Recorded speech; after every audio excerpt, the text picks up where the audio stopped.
সৃজন Kumar doctor হ'ব দৰিদ্ৰ পৰিয়ালটোৰ মুখলৈ হাঁহি বিৰিঙালে এইগৰাকীৰ সৃজন কুমাৰে এই উৰুখা ঘৰখনৰ পৰা এদিন চিকিৎসক হোৱাৰ সপোন দেখিছিল সৃজন কুমাৰ ছেত্ৰীয়ে অৱশেষত সপোন পূৰণ হোৱাৰ দিশত এসাজ খালে আন এসাজলৈ চিন্তা কৰে পৰিয়ালটোৱে কিন্তু সৰ্বভাৰতীয় নীট পৰীক্ষাত 549 নম্বৰ লাভ কৰি জিলিকিল দৰিদ্ৰ পৰিয়ালৰ সৃজন এইগৰাকী মেধাৱী ছাত্ৰৰ ঘৰ তিনিচুকীয়া জিলাৰ ফিলবাৰী এখন ভিতৰুৱা গাঁও মহমৰাত এসাজ খালে আন এসাজলৈ চিন্তা কৰে সৃজন কুমাৰ ছেত্ৰীৰ পৰিয়ালে দৰিদ্ৰ পৰিয়ালটোৰ ছাত্ৰ সৃজনৰ পঢ়াৰ খা খৰচ বহন কৰিবলৈ অসমৰ্থ আছিল পিতৃ মাতৃ মেট্ৰিক পাছ কৰাৰ পাছত পুত্ৰক ক'ত নাম ভৰ্তি কৰিব তাক লৈ চিন্তাত পৰিছিল পিতৃ মাতৃ কাৰণ পুত্ৰক পঢ়ুৱাব পৰাকৈ সক্ষমতা নাছিল এই দৰিদ্ৰ পৰিয়ালটোৰ আৰু অৱশেষত এইগৰাকী সৃজন কুমাৰ ছেত্ৰীৰ কাষত থিয় দিছিল উজনি অসমৰ আগশাৰীৰ শিক্ষা প্ৰতিষ্ঠান RD Senior Secondary School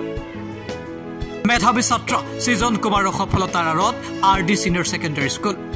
RD Senior Secondary Schoolৰ পৰাই উচ্চতৰ মাধ্যমিকত উত্তীৰ্ণ হৈছিল সৃজন আৰু উচ্চতৰ মাধ্যমিক চূড়ান্ত পৰীক্ষাত বিজ্ঞান শাখাত 85.6% নম্বৰ লাভ কৰি উত্তীৰ্ণ হৈছিল মেধাৱী ছাত্ৰ সৃজন কুমাৰ ছেত্ৰী মেট্ৰিক পাছ কৰাৰ পাছত কলেজত নাম ভৰ্তি কৰিবলৈ অসমৰ্থ আছিল সৃজনৰ পিতৃ মাতৃ যাৰ বাবে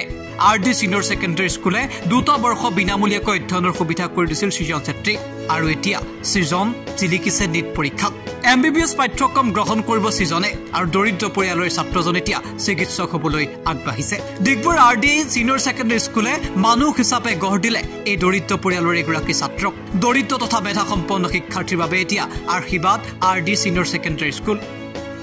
ফলাফল লাভ কৰাৰ সময়ত সৃজনৰ ঘৰত নাছিল তেওঁৰ পিতৃ কিয়নো পুত্ৰৰ পঢ়াৰ খৰচ বহন কৰিবলৈ বহিৰাজ্যত কৰ্মৰত হৈ আছে পিতৃ বহিৰাজ্যৰ এটা ব্যক্তিগত কোম্পানীত এটা সাধাৰণ চাকৰি কৰি পৰিয়ালটোক পোহপাল দিয়াৰ চেষ্টা চলাইছে পিতৃয়ে কিন্তু চিকিৎসকৰ পাঠ্যক্ৰম গ্ৰহণ কৰিবলৈ গৈ এতিয়া যেন থমকি ৰৈছে এইগৰাকী সৃজন কুমাৰ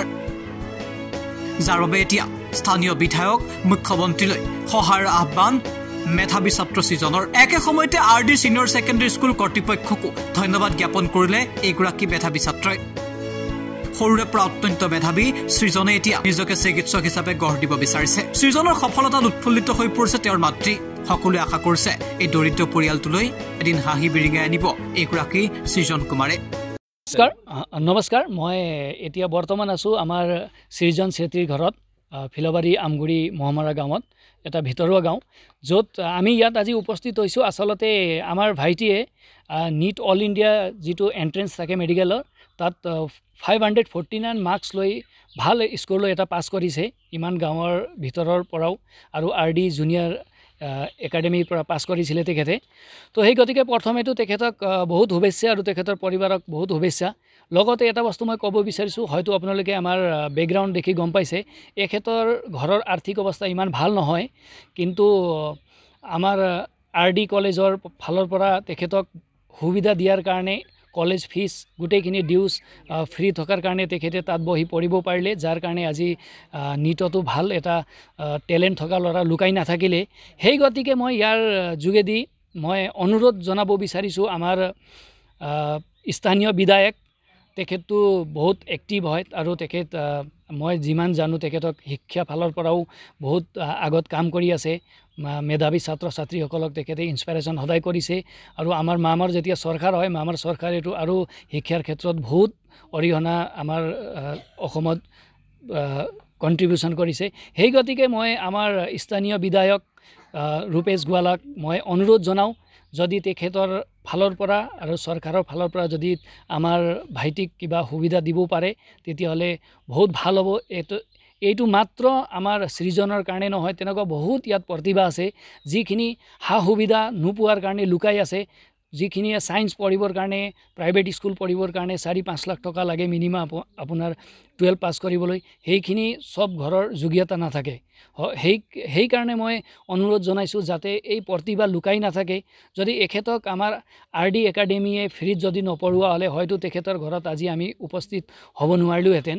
তেখেত আমি RD কলেজকো অশেষ ধন্যবাদ জ্ঞাপন কৰিছোঁ আজি ফ্ৰীত ভাইটিক এডমিশ্যন দিয়াৰ কাৰণে আজি এটা প্ৰতিভা লুকাই নাথাকিলে আৰু আমাৰ যিটো সকলোৰে মৰমৰ আৰু প্ৰিয় আমাৰ ৰূপেশ গোৱালা বিধায়ক তেখেতক অনুৰোধ জনাইছোঁ আৰু এই ভিডিঅ'ৰ যোগেদি আপোনালোকৰ চেনেলৰ যোগেদি যাতে কিবা আমাৰ সৃজন চেত্ৰীক কিবা সহায় সহযোগ কৰে। তেওঁৰ দেউতাকো আমি জানিব পাৰিছোঁ যে তেওঁৰ শিক্ষাৰ কাৰণে হয়তো বহিৰাজ্যত গৈ তেওঁ কোম্পানীত চাকৰি কৰিবলগীয়া হৈছে। হয় তেখেত আমাৰ সৃজনৰ দেউতাক যেতিয়াৰ পৰা সৃজনে মেট্ৰিক পাছ কৰি মই ছায়েন্স পঢ়িম বুলি ক'লে আৰু ছায়েন্স পঢ়িবলৈ মই হোষ্টেলত বহিম বুলি ক'লে, কাৰণ গাঁৱত আপোনালোকে জানেই যেতিয়া ধুমুহা বতাহ আহে 1 মাহলৈকে 1.5 মাহলৈকে কেতিয়াবা